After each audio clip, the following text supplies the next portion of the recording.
I think last month or the other month, Elon Musk's company Tesla went public. It has a value now, present. Its valuation is about 1.2 trillion. The biggest car maker of the normal diesel petrol engine, which is Toyota, its valuation is about 120 billion. You can see it's almost times 10 of the Toyota. Should we be worried that they're going to wipe out our normal cars and subsequently the fuel station business and the entire operations of the oil and gas? I'll give you an honest answer. No. Yes. The reason why the electric everything can't be electrified. The shift here in Africa is not like how it is in Europe, the other side, because we have a lot of factors here which can't support these electric cars. Okay. Now, if you look at the electricity in Uganda, the UDCL, having a blackout here in Africa is normal. It's very normal. Yes. We actually plan for it. Yeah. So just imagine you are charging your car, you have a journey tomorrow, and the power is off for a night. Okay. So it's not that people can't afford these cars, the electric cars. People can afford the cars, but the situation we are living in, if the power is off for 2 days or 3 days, now what's the use of the electric car? People, when they look and see what is happening, the charging stations are 1 and 2. So give me the reason why you should buy an electric car at this time. Okay. Yeah, and we are talking about the capital. We are in the capital, Kampala, and if you have like 2 to 3 charging stations in Kampala.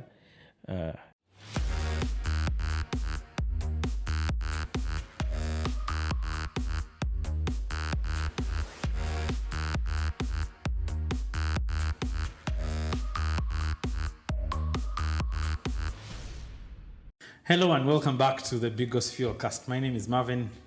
I'm your host for this podcast. I am back with Alan today and we're discussing the future really. For over a century, the global economy has been powered by oil. Very many countries, especially in the Middle East, their economies have surpassed their expectations because of that God-given natural resource. But over the years, because of various factors, technological advancement, but also climate change, there has been a birth of something that many of us never expected. Technology in how energy is created, and especially energy in mobility. We now have something we call electric vehicles. We have transport being powered by electricity rather than the traditional gas engines or petrol diesel engines that we always knew.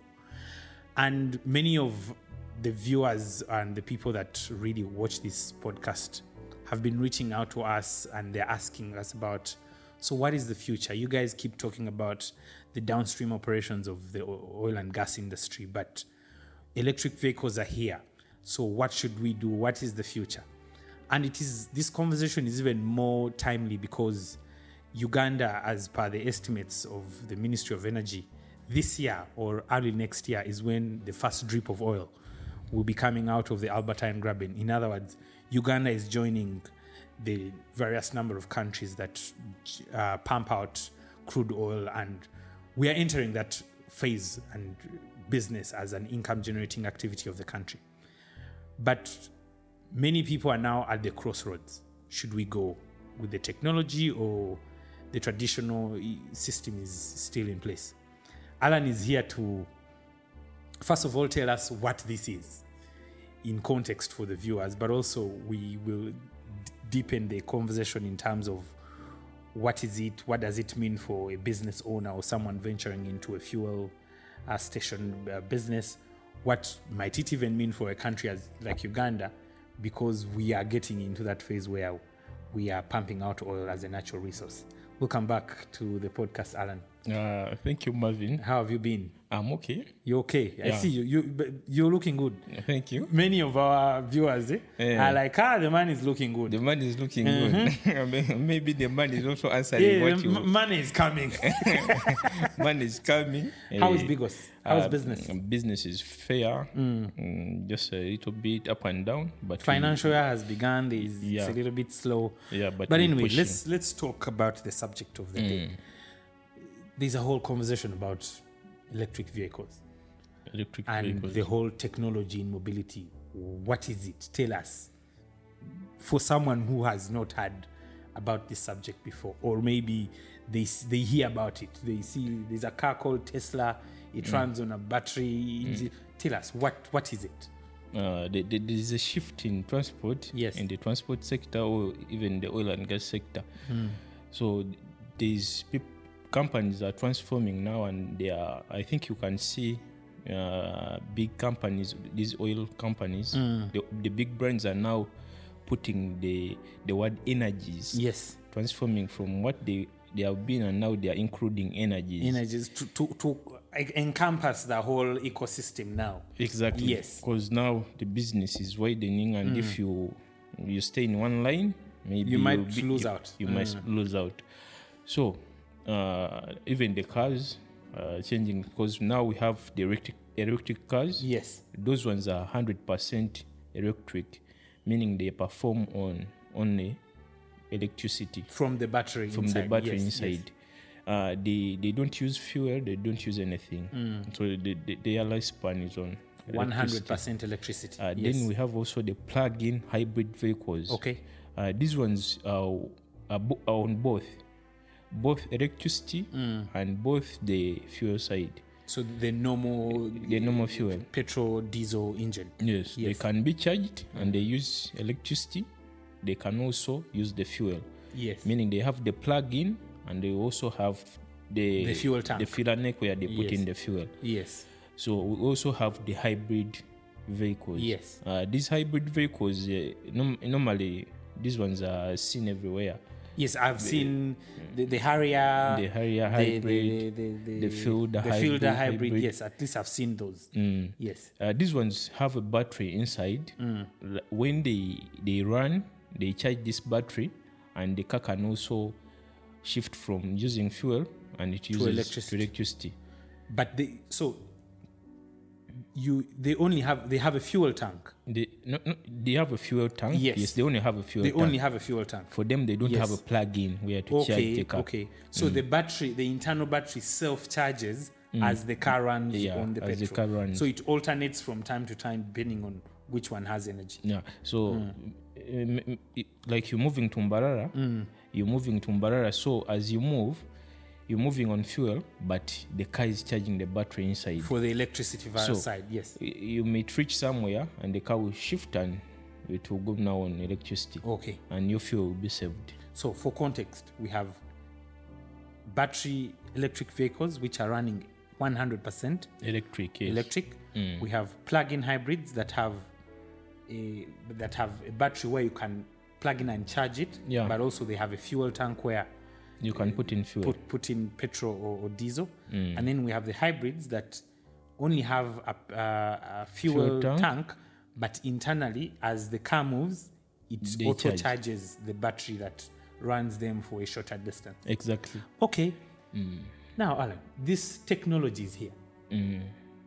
Why are we not? Should we be worried? People shouldn't be worried. Should we be worried that they are going to wipe out the traditional gas, petrol, diesel engines? And why I'm telling you this, I think last month or the other month, Elon Musk's company Tesla went public. It has a value now, present. Its valuation is about 1.2 trillion. The biggest car maker of the normal diesel petrol engine, which is Toyota, its valuation is about 120 billion. You can see it's almost times 10 Times the Toyota. of the Toyota.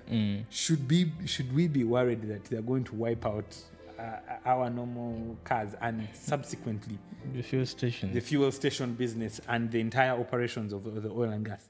I'll give you an honest answer. No. No.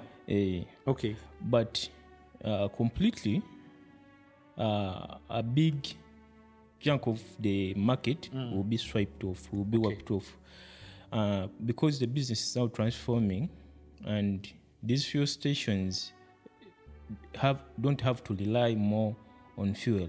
So people are shifting from electric to buying hybrid cars, but entirely the honest answer is no. The industry is not going to fall down. You're not going to wake up a day and find the fuel station is not working. But take it as these TV stations. Before streaming came into, people have started streaming, people have started using social media, but the broadcasting business is still in present. Yes. So even the fuel side is like that. Okay. It's not going to go away completely, but they are going to take part of the market of the fuel business.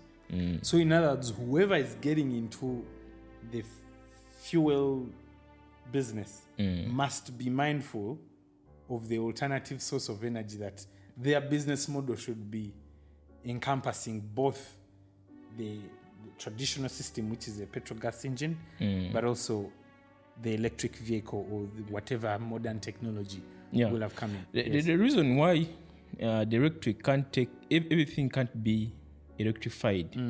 Now, if you look at the big vessels and ships that cross the oceans, to put them on electric, for 3 months on the ocean, those ones can't be electrified. So you can't say the fuel business is going to go away. Look at the aviation business. The aviation industry. These planes can't move from one point to another using electricity. At least for now. At least for now they can't. If it's to be done, they need a bigger battery, and which is a load for which might not make the physics. It might not defy the physics. Exactly. So the trucks that you see, the mining trucks that you see, the trucks which are moving on the road, usually those things that use a lot of energy, like heavy, long journeys, long routes, they can't switch automatically on electricity. So they can still rely on fuels, on the diesel, even on the petrol. But for the market here in Kampala, I think those ones are moving. Those ones will shift to electricity. For the personal cars, the private cars, you can shift to electricity.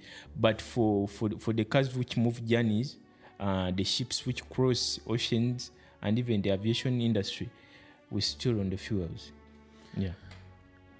You've talked about how the market is going to move. But Alan, in Kampala here, when you go on the road and count even the cars that have hybrid on them, there are not many. When you go to the bonds, even the high-end carbons, still the normal traditional petrol gas engine cars are the ones that are there. Why are people not buying electric cars? Or why is the uptake of these technologies still very low, especially for our economies? I have been in other places like outside Africa. I can say the uptake is a little bit way higher than in Uganda how here. it is. Why are people afraid? No, people are not afraid, and it's not like the people can't afford these cars, the electric cars. Ugandans are rich. Ugandans can afford those cars. And the shift here in Africa is not like how it is in Europe, the other side. Because we have a lot of factors here which can't support these electric cars. Now, if you look at the electricity in Uganda, the UDCL, having a blackout here in Africa is normal. It's very normal. Yes. It's very normal for everyone. If you have a blackout, it's very, very normal. We actually plan for it. So just imagine you're charging your car, you have a journey tomorrow, and the power is off for a night. Okay. Or a day. So you're going sometimes to cancel. It's 3 days. Sometimes it's 3 days. Sometimes where I stay, there was a time when the transformer broke down, and it's almost like a week and a half. It's not working. And everyone would ask, why is there no power? And the moment you say the transformer is down, it feels like it was an acceptable reason for us to be in a blackout. Something so surprising. And you find out everyone is confident about what they are seeing. They are very comfortable that the power is off. So it's not that people can't afford these cars, the electric cars. People can afford the cars, but the situation we are living in, if the power is off for 2 days or 3 days, now what's the use of the electric car? And the second part, the second reason why people are not buying these cars, the settings where we live. You find someone living in an apartment, there is no drive-through, so there is nowhere There is you no can accessibility for someone for charging the infrastructure. Yes, where we live, the setting is poor, so you can't, because you can't force your landlord to put the charging port with the appropriate voltage. With the that is appropriate fit for to charge your car. So even that one is preventing people from buying these cars. Okay, I think that's a logical one, because the planners of our city and infrastructure where we stay and all the amenities didn't have such an idea in mind. So I bet outside the CBD in Kampala, you might not find a charging station. Yeah, but even here in Kampala, like even here in Kampala Road, yes, at the Ministry of Energy. Yeah, we have only one charging station. station. So and they are only like 2 to 3 pumps. Yes. It's like if you find 3 cars there, so that means you have to hold on. Yeah. And wait for whatever charging time. Let's say it's 1 hour. Yeah. So logical, it's not logical. It doesn't make business sense. Yeah, even the station alone, it doesn't have that space for cars to come and queue up. Yeah, and queue up and charge. It's on the road. It's very dangerous to that queue place up. is very chaotic. Yeah. So people, when they look and see what is happening, the charging stations are 1 and 2. So give me the reason why you should buy an electric car at this time. Okay. Yeah, and we are talking about the capital. We are in the capital, Kampala, and if you have like 2 to 3 charging stations in Kampala, so there is no reason of buying an electric car unless if you have a charging port at home that you're going to use to charge your car. But also think about the UDCL, which is not going to be on for 3 to 5 days. Yeah. Okay. Let's come back to our core business, which is a fuel station. Typically, in the traditional way of doing things, a car enters the fuel station. The turnaround time between when a car enters to take fuel and when it leaves is about 5 minutes or less sometimes, depending on the efficiency of the pump attendant. Now we have EVs that I think the best technology there is you charging, I think, not less than an hour, maybe 45 minutes to 1 hour for you to get a full charge. A full charge will say, let's say, 400 kilometers. At least I've seen one for a Tesla. I've physically seen one for a Tesla. Full charge is about 400 to 450 kilometers. But it takes 1 hour. Now, you're telling us that those venturing into the fuel station business must change strategy, because the future is more, the market share is going to shift and get to EVs. Now, does it make business sense for me, a fuel station owner, where a car comes and it takes 1 hour to fill up and leave? So if it is 1 hour, if I'm having a 24-hour fuel station, the maximum 24 cars, let's say I have 3 points, that's 24 times 3. Still, does it make business sense? Because here, in 1 hour on a traditional fuel station, I've fueled more than 50 cars. Yeah. And they've gone. Because it takes 5 to 3 minutes. Yes. And I've made my money.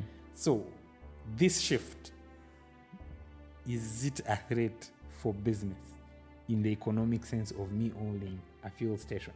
Mr. Marvin, I would say that's a $1 billion question. That's a $1 billion question. Because we talk about, we tell people how the whole foundation of this show is one, to demystify anything around the downstream operations of the oil and gas. And the tail end of this ecosystem is the fuel station. That's where the main business operations happen. So if you're telling me to shift, paint for me that picture of how I'm going to make money. Let me answer that billion-dollar question. Do you know the secret? There's a secret that people do. Before there was a secret. The fuel was the one which was inviting the customers to come into the fuel station. Okay. So the full focus was on fuel. Remember when these cars come in, they spend like 5 to 3 minutes on the fuel station. But a car which is running 100% on electricity is going to spend like 20, sometimes 41 hours, you say. No, actually, as it is, the lowest it can take as the modern technology now is about 45 minutes. 45 minutes. So the least is 45 minutes they can spend in a station.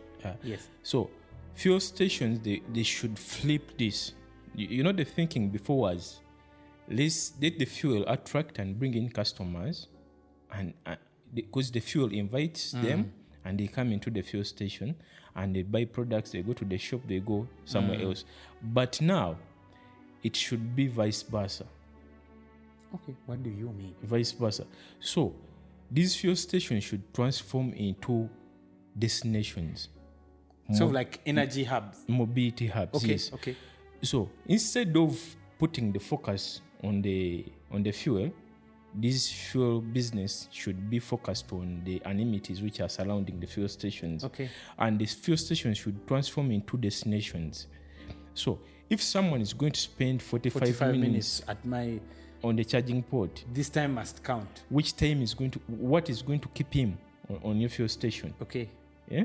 So the fuel station should put up, they should in fact clean and come in and put up new amenities, find partners in the business, plant trees on fuel stations in future are not going to need that small space like these fuel stations that we have right now. They should think of fuel stations that have everything on them.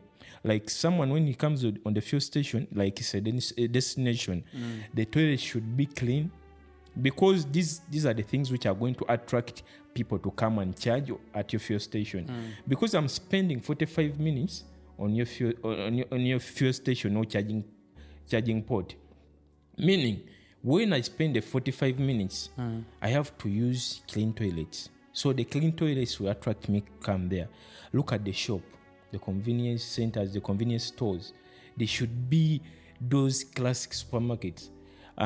People should put up like a lounge on fuel stations, washing base, something like that, bars at the fuel stations, gaming centers at the fuel station.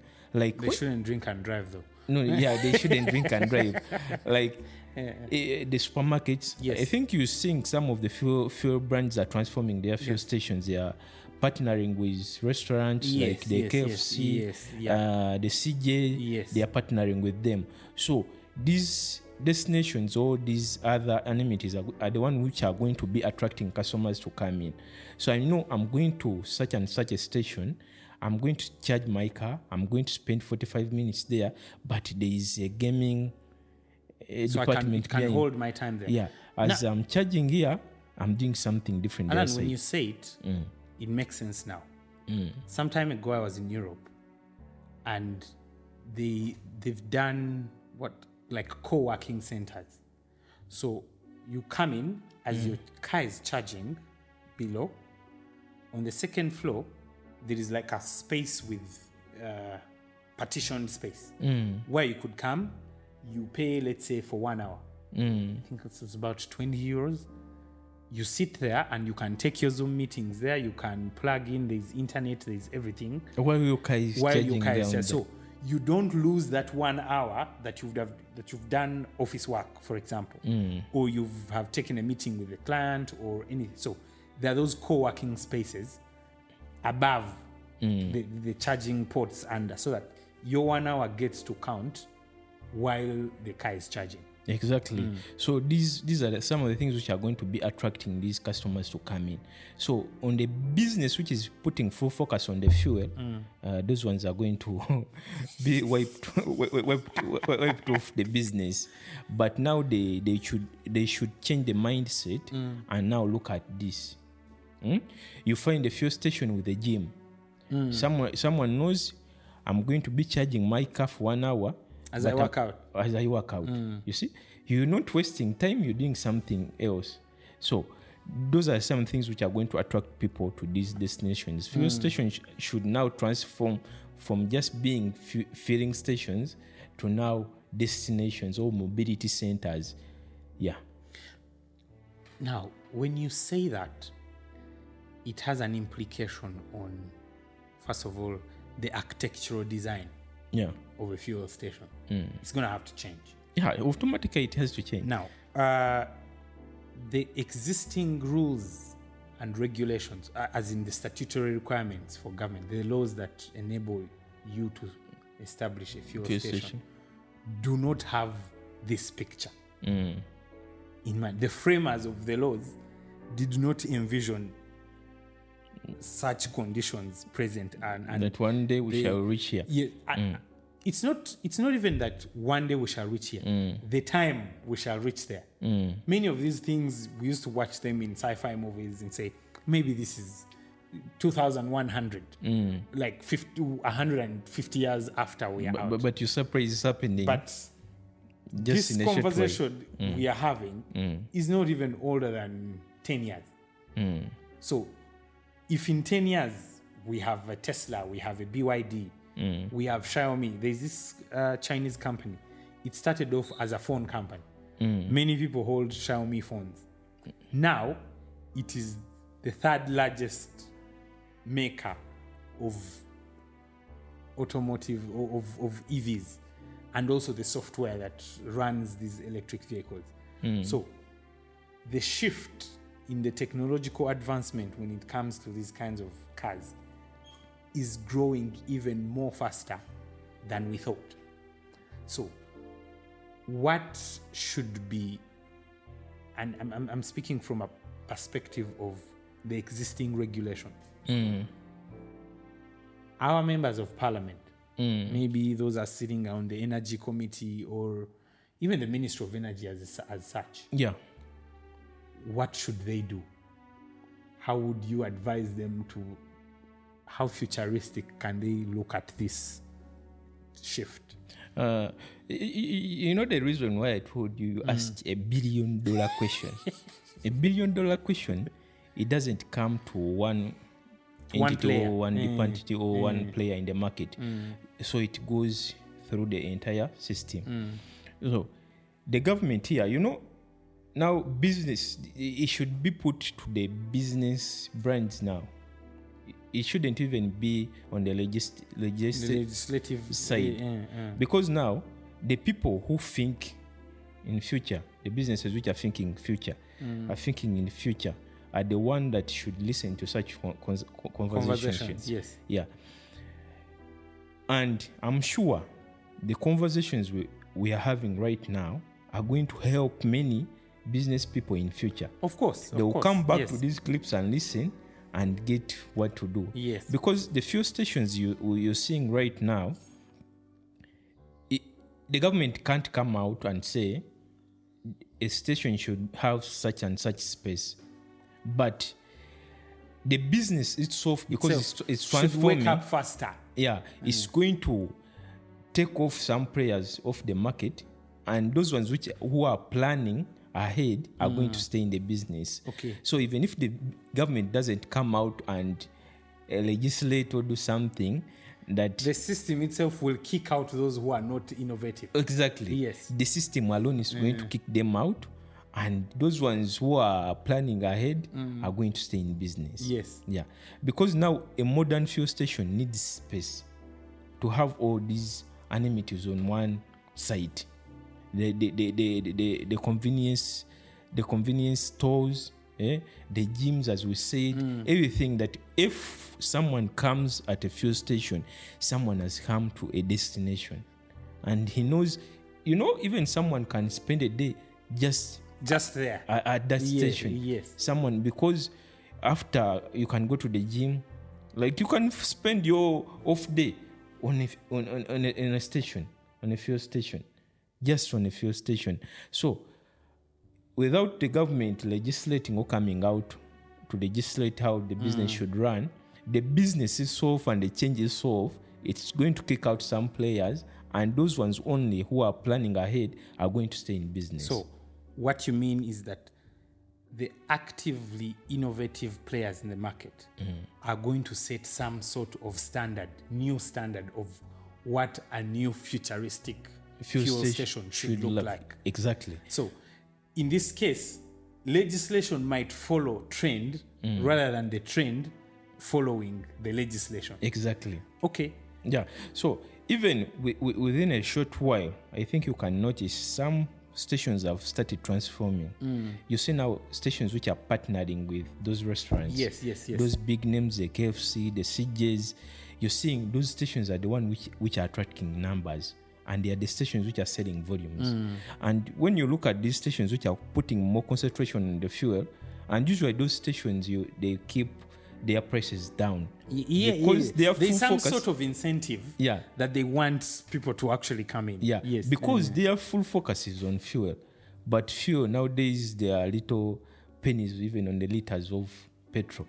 You find a fuel the station economics dealer. is no longer yielding. Yeah, it doesn't add up. So that's why these big brands are partnering with these the people. Associated amenities to boost up uptake. They have not got that huge space, but still, there is a way they have transformed and they are attracting people to their fuel stations. And when you look at these ones which are not yet there, who have not transformed, they have started losing numbers because of the change which is in the industry. And you have seen some of them also, they have started putting charging ports on their fuel stations. Yes. Or some of them are partnering. There's a particular station, I think, on Wampeo Avenue. Africana area, they have a charging spot. They charge a charging spot there. So even some of them are partnering with these big companies or brands, power companies, that they are charging these bikes. You see, these bikes which are running on electricity. They come and swipe their batteries, from their stations. So some stations are seeing the picture and they are moving with it. Okay. So those stations which will lag behind and they are putting much emphasis on the fuel, they will be kicked out automatically. You will find them where the brand A and BIIGOS. Alan, let's go political a little bit.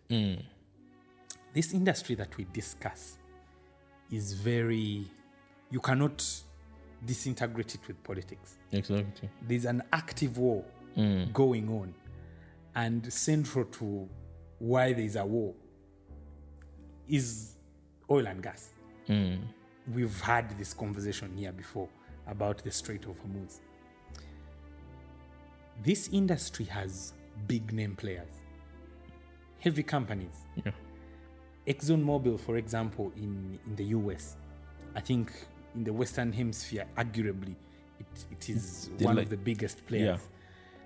We've seen how the Americans handled the Venezuela situation. ExxonMobil at one time was the biggest player in the Venezuelan oil fields. They fell out, the two governments fell out. It was expelled. Trump came in. You saw how the way they took out Nicolas Maduro. And Trump was very clear that ExxonMobil is going to go back and start to actively drill the oil. There's a phrase he says, drill, baby, drill. So these companies, I don't think, this is my personal opinion, are going to give up easily. You understand? This is something they've held on for a very long time. Yeah, for 400 and hundreds of years. For more than a century. Their business model, their profits have come out of this one industry. Yeah. How do you envision that? Are they going to accept that technology now has hit us? We are moving out. What do you see? You see, these bigger players in the market, the oil brands, the oil companies, they are not going to just go because technology is changing and even the market is shifting to electric. The good thing is these companies all have sites on the major routes. That is a big advantage. They have infrastructure. Yeah, the infrastructure. I mean, these stations. Yes. They have on those major roads.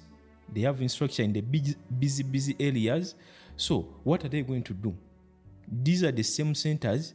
They are going to partner with the power companies, and they put up charging to modify their fuel stations. Okay. So it will be very easy for someone to move with his car and knows that I'm going to such and such a station.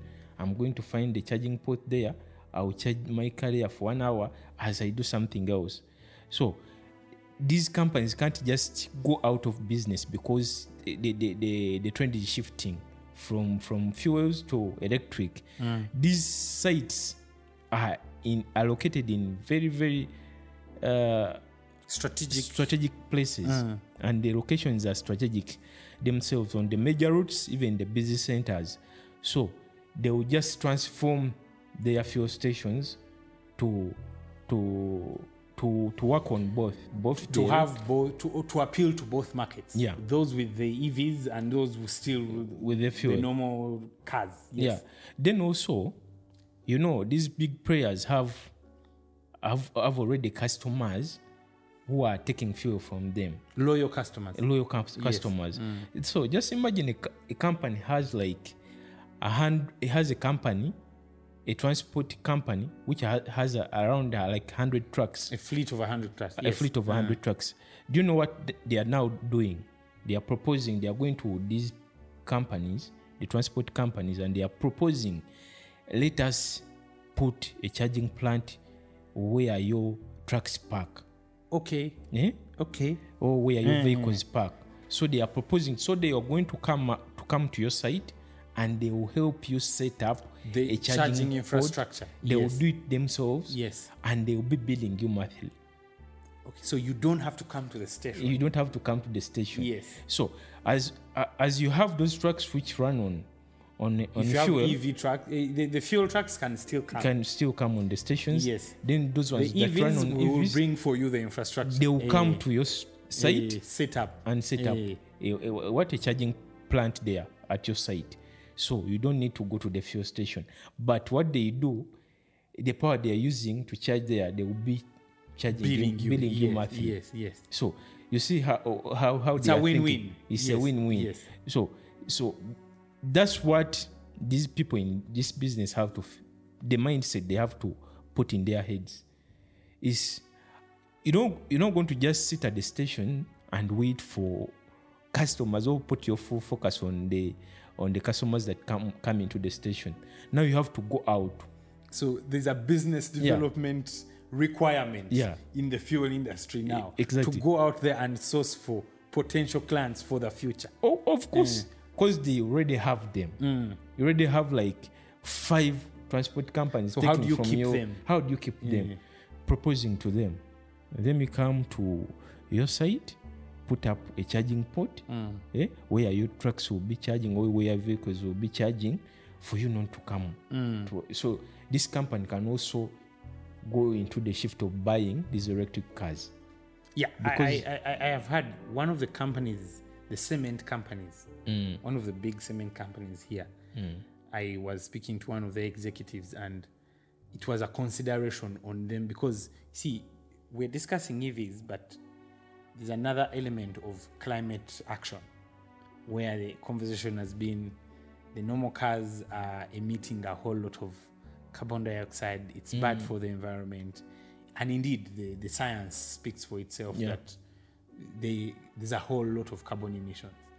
There's been startups and non-profits that are fully dedicated to technologies that reduce carbon emissions. So this company, one of the executives of the company was telling me it's a futuristic strategy they're thinking about, that buying some of the EV trucks for delivering their cement. And they have a place where their cars, their trucks park. It's over like 50 of them at any given time. Yeah. So that idea of saying we bring the charging station to where your cars park, I think is very strategic. It's very strategic for both the business owner, but also the company that owns the fleet Yeah. in a way that they see what is happening. The way these companies have been doing it, like for LPG, Yes. they come to your apartment, they install Yes. an LPG cylinder there where your apartment, your people who are renting on your apartments Yes. can use. So it's the same strategy. These companies should go out there to these companies. So you have these customers. Just imagine you have like 10 companies, logistic companies, taking fuel from your fuel station, and you're seeing the industry is changing. There's a big shift. People are turning to electric, and you just sit and look that I'm You'll be kicked out. I'm going to be kicked out of the business. Now the mindset has to change.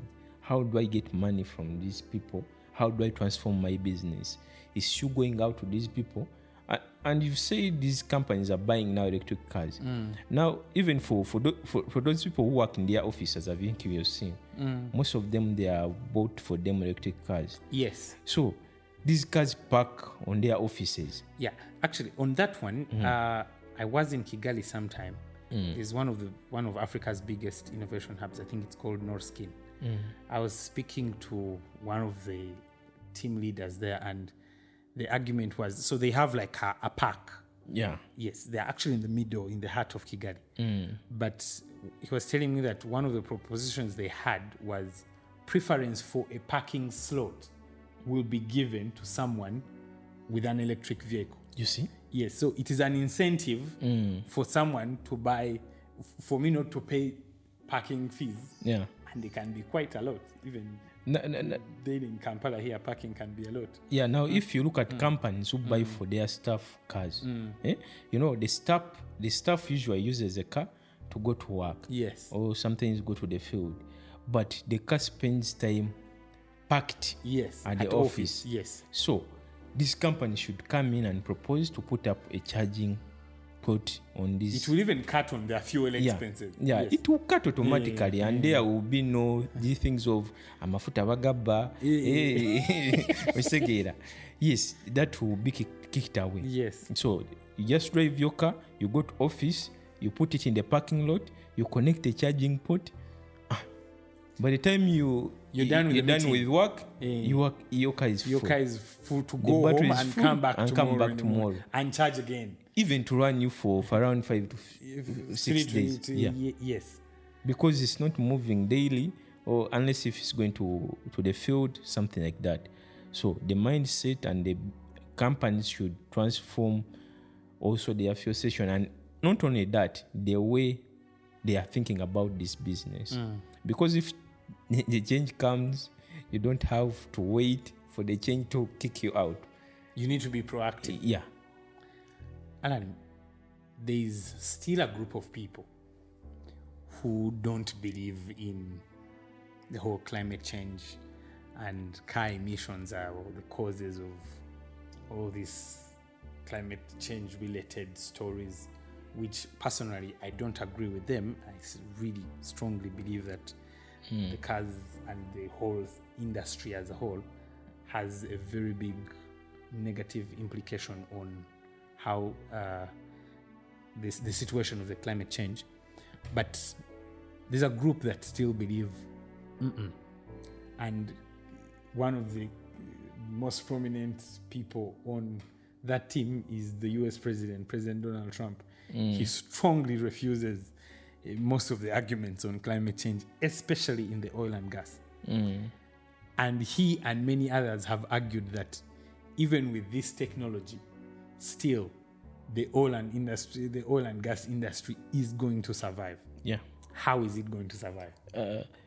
The oil and gas industry is going to survive because we have the upstream business and the downstream business. Yes.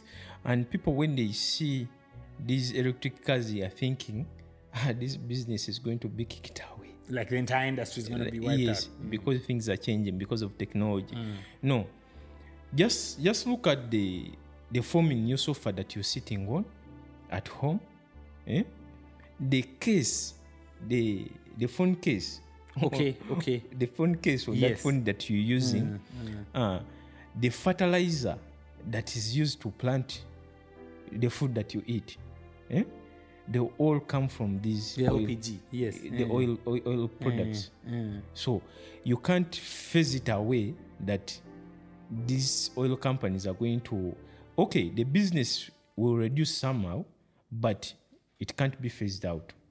The asphalt they use in road construction, yes, in road construction, the plastics, many things are made out of these, the lubricants that people put on.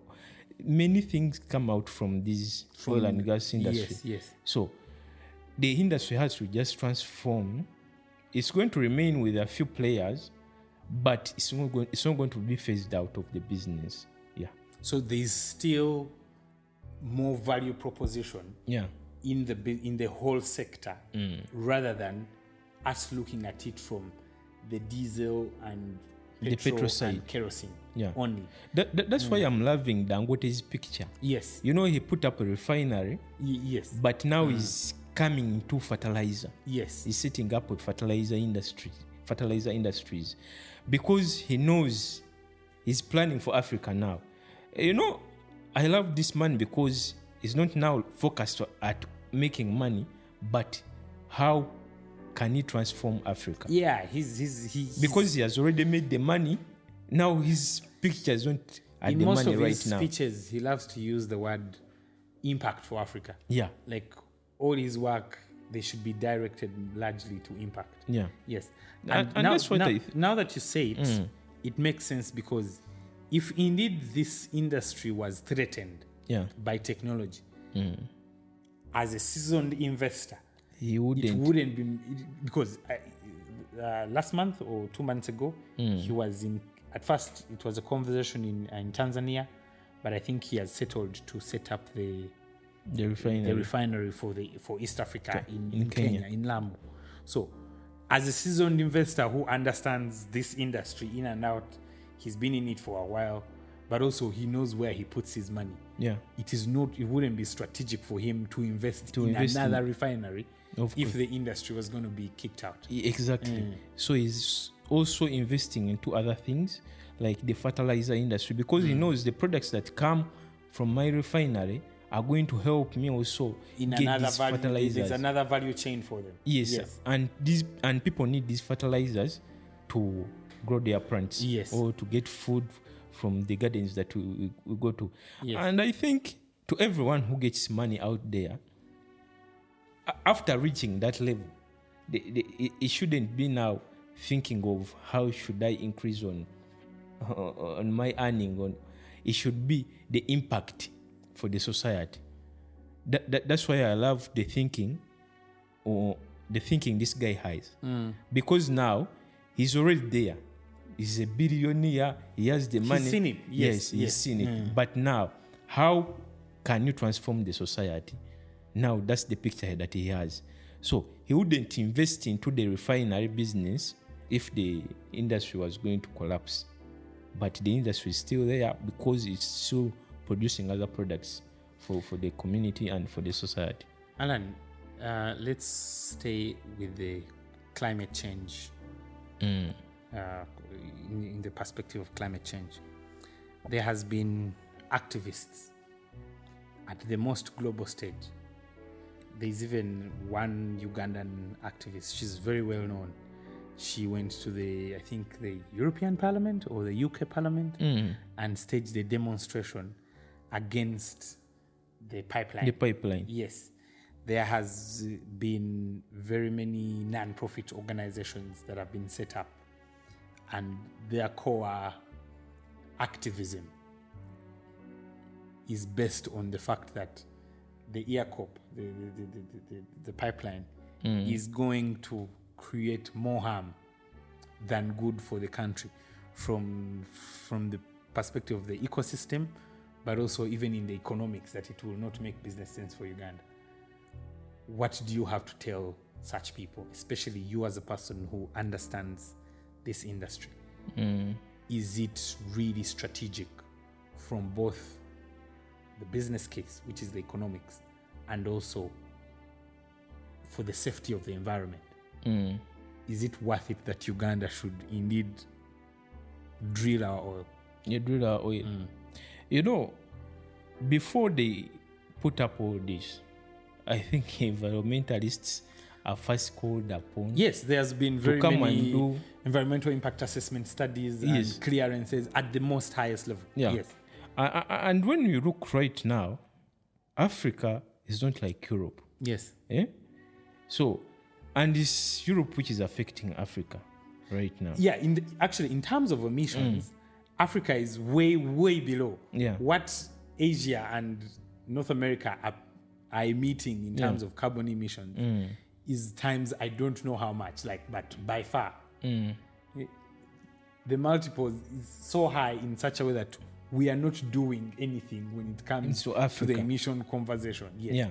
Yeah. We're actually taking in more than we are churning out. So these people coming up to challenge the pipeline and everything, already our environment here in Africa, what we have can also help us. Can sustain us. Can we are sustain okay. us. And we can't feel that like those people who are in Europe, Yes. something like that. There's a time in China, there's a whole lot of gases in the atmosphere, and they were selling oxygen cans on the street. And the doctors would advise you buy an emergency in case you get to some place and the air is clogged up. So you move with can it. plug it. Yes, there's a time when oxygen was being sold in small canisters on the streets. Yes. So those people coming up and saying that we are affecting the environment, right? These things can affect the environment, the refinery, the pipeline, and that. But the assessments which have been done, and if you look at the assessment and the places we are living in, there is no much like it's rather an emotional fight for them Yeah. than a reality one. Yes. and some fights are political. Okay. They are not because if an assessment has been made and people are still saying that the pipeline shouldn't be constructed, some are political. So that is sabotage in a way. Yeah. Yes. It's some, if you see those ones, some are political and they are not basically looking at the society. What are these people going to get from what they are putting up? So before you come out and do that, what is the society benefiting from what they are doing? Yes. So what we are getting from that is even more, way more than the damage it could potentially cause. Yes. And the damage also has been assessed. And or perhaps there's even mitigation ways in case it goes south. There's an ABCD plan to protect us. Yeah. So for me, I would say some of those reasons are political. So we shouldn't listen to them. Yeah. Adan, as we wrap up, what I want you to, we've talked about it here right now, but I want you to contextualize it for me in the context of BIIGOS. With the future of fuel stations that we've discussed, how they should be energy hubs, how the infrastructure should change, how the business model should change, how is BIIGOS playing into this future? What services is BIIGOS offering, from strategy to actual implementation in the business owners of the current infrastructure of the oil, of especially the downstream operations? What is BIIGOS doing, or what is it going to do, and how should a fuel business owner be interested in such a service in the context of the entire futuristic conversation we've had? You know, what BIIGOS does, we help bridge a gap where downstream businesses are and where they need to be. Okay. So we close that gap. So for us, we think for you, we think in the future. So when we come to your business, we are going to elevate standards and give you that impact that will give you growth. Okay. Meaning we bridge the gap between where your business is and where it's supposed to be. Where it's supposed to be. So that's what BIIGOS does. We bridge the gap where downstream industries businesses are and where they need to be. So we come in and elevate those standards. So for people in this business, for those who want to enter the business, before you enter into the business, will help you think where your business should be, because you think in the future. So you see, the business is transforming from being on fuel, and we are switching to electric. So just imagine that person putting up a fuel station, and he thinks he's going to get money from that fuel station for years. So what we do, we come in, we plan for you. This should be a mobility hub. It should be a destination. So you're like reconstructing of what a mobility hub should look like. Yeah. What should it have? What kind of human resource is required to run this kind of thing? What kind of technology do you need required at the fuel station? Yes. So that's what we give you. And the relationships that will sustain. And we don't only stop there. We come in and do the trainings. We give you the consultations. So we support you in everything to give you that elevation and the standards. We make sure the standards shift to the level they are supposed to be. That's what we do. So people shouldn't be worried, or businesses shouldn't be worried. You want to put up a fuel station, you want to transform your fuel station, this is what we do. We bridge that gap where your business is right now and where it needs to be. That's what BIIGOS does. So for consultations, for trainings, everything that you need, our contacts are running on that video you're seeing down there. So you just give us a call, we'll come in and support you. Okay. Alan, I just got a question here right now. Someone sent me a WhatsApp, and I felt it is very critical I ask you. Sure. Bring it up. This person is asking, it has a relationship with the very first question I asked on this show. The different types of cars that are there with this modern technology. The battery-powered, the battery EV, the plug-in hybrid, and the hybrid. In Kampala now, or in Uganda, actually, let's take a broader East African, this is the area at least where we operate as BIIGOS. Yeah. In East Africa, if someone has their money and they want to buy a car, a modern car, which of these is suitable for them to buy and why? For now, I would recommend people to go for the plug-in hybrid and the hybrid. Okay. First, it should be the hybrid, even before the plug-in hybrid. Yes.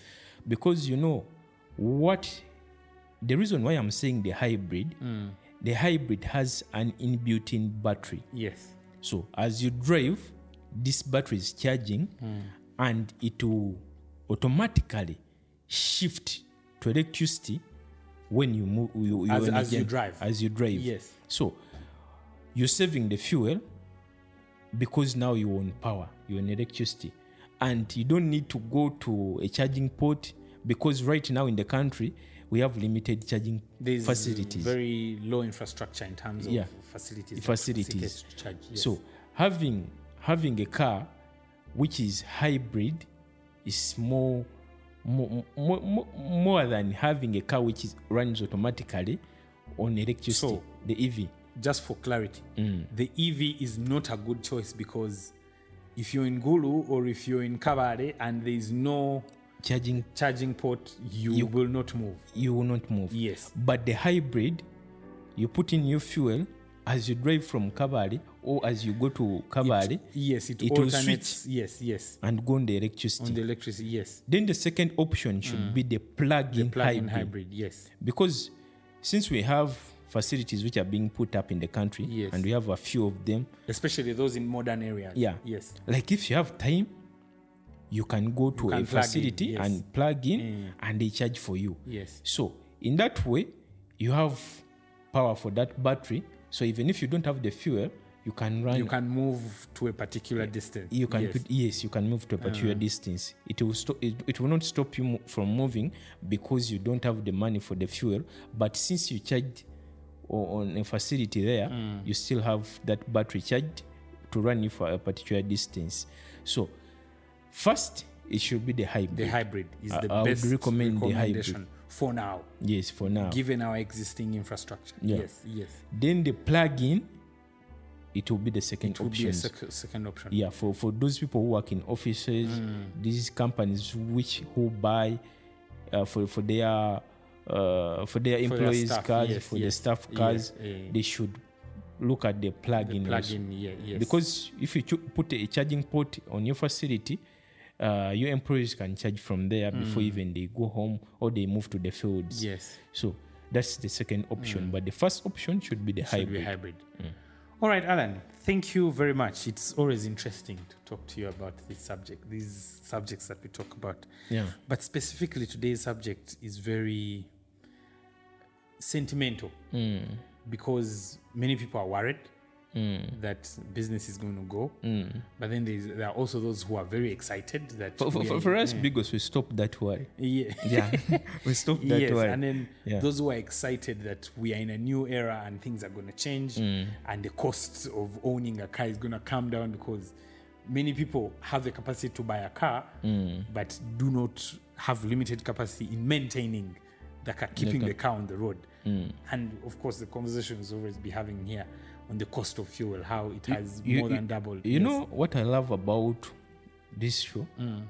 You're talking about, you're asking questions which are going to help people in future. Yes. The content might not be for people right now, but I'm sure they will come back and Especially look this for very what you're doing. Yes, this very topic today.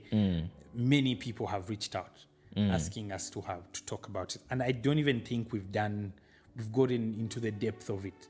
I We have think not. in the subsequent episodes, we're going to have to segment it and probably examine the real business case of owning an EV in Uganda or in East Africa as such. Yeah. But it is always wonderful to have you here. Our viewers, we are very grateful. Your support has been enormous. Our socials have gone up. Please continue to comment, bring in that feedback. We love the feedback. Subscribe. Yes, subscribe. We need to grow the channel.